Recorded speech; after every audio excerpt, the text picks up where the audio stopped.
All right, all right. You all glad to be here? All right, we're going to get started. Um, by a show of hands, how many of you all would like to build a legacy for yourself, for your children, for your family? All right, here's the catch though. Now, seeing that I'm from Las Vegas, however, I'm not a betting girl, but I'm willing to guess that when I asked you all about building a legacy, many of you thought or assumed that I was talking about building a legacy around financial freedom, or maybe even around your business.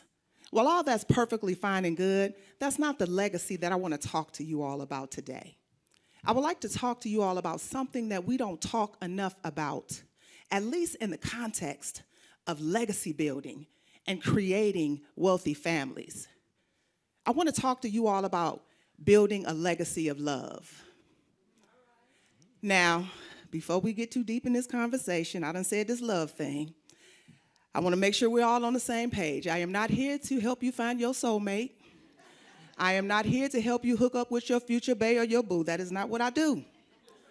And if I can just give a little word of advice to those of you who may be married or with a significant other and you are sitting next to them. If there's anything that you might tend to agree with within the next few minutes, do not look in their direction. Keep your eyes on me. I am your safe zone because I'm also not here to get anyone in any trouble, all right? But what I am here to do is to offer you an opportunity at creating and cultivating relationships of substance and strength. Something that you can pass down from generation to generation, creating families that are emotionally wealthy. Because the foundation of it all is love. Now, love is such a small word, but it carries so much weight. It means so many different things to so many people. It even means something different depending on the context in which we use it. If I were to say to you, girl, I love your shoes, which I do, that should mean something different than I were to stand here and share with you the love that I have for my husband. At least it should. Now, married folks, that's not your testimony. Don't look at them. Keep your eyes on me. Remember what I said. But on a serious note, is it all right if I just share just a little bit of my truth with you all? I am a product of divorce. I was raised in a single-parent home by an amazing mom. My father was inconsistent at best. And so I struggled for decades with that feeling of rejection by the first man who was supposed to ever love me.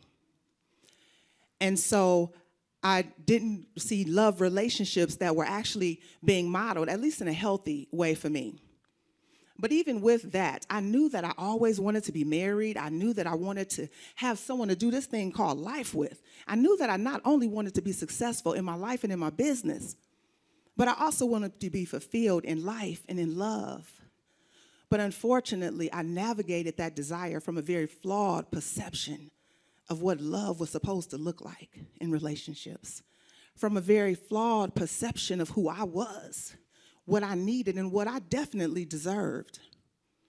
And so I found myself repeating cycles of unhealthy relationships until ultimately I ended up in a very unhealthy marriage by all meaning of the word.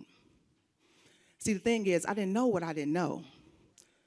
How many of us are taught when we're growing up to go to school, get that degree so you can get that dream job? Yeah, that was me too. And we're also taught to continue education so that we can advance and excel in our careers and our professions.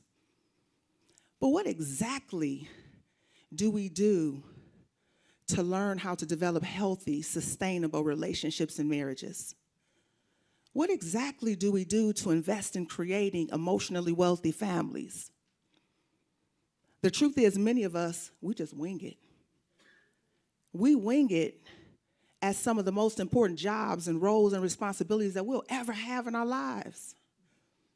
We learn from those before us. We learn from our experiences. We even learn from those who are close to us and how they demonstrate what love looks like based on their definition of it. And so we end up with these images of what love is. And so we all have our own. Let's do this for a moment. Close your eyes where you are. Everyone close your eyes. And just answer quietly to yourself. What does love look like? What does love feel like? what does love sound like? What reels and images of love are being played in your mind right now? Go ahead and open your eyes. If you are sitting in just an ounce of discomfort right now, you are definitely in the right place at the right time, because I get it, I understand, I know what it feels like.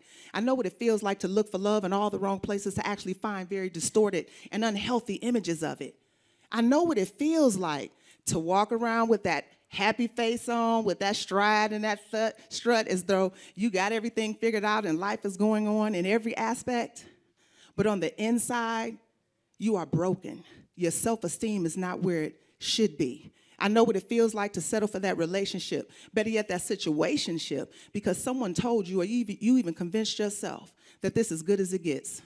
I know what it feels like.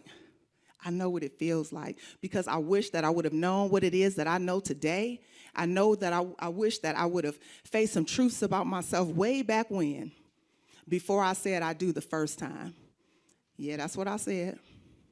But it is all good, y'all, because over 17 years ago, I was blessed with an opportunity to be able to experience and embrace a real love, and to be able to create and cultivate a marriage that continues to get better and better every day. And so it has been my mission to not allow another woman to have to spend years and decades trying to figure this thing out, because I've already done that. I've been able to take the pain that I've had, the tears that I've shed, and develop strategies and tools to help women rediscover love in a new way. Rediscover it in a way that will impact every area of your life. To rediscover it in a way that you are proud to pass that on to your children and their children and their children. I help women learn to LOVE, live our values every day.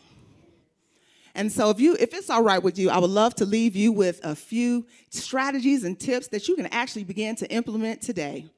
And being a woman of faith, I have to start with pray, because that is just what I do. P, push past your past. Be brave enough to learn from every challenge that you've ever faced. Because for me, I've never failed at anything, because I choose to learn from everything. R, recognize your power. By power, I don't mean control. By power, I mean the freedom to be you, the freedom to walk in the essence of your femininity, to everything that you were created to be. A, acknowledge your boundaries. What is it that you value? What are your non-negotiables? Be clear about them, be consistent with them, and don't be afraid to hold people accountable to them. And why? You matter. You matter. So take time to discover the joy and the peace that's on the inside of you, because it's not anyone else's responsibility to be for you what you don't already possess. And so with that, I am Angela P. Riley. I am a life and love coach.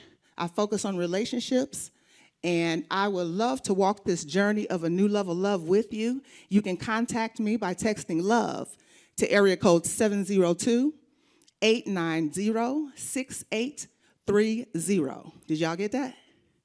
702-890-6830. You can also follow me on all social media platforms at I am AP Riley.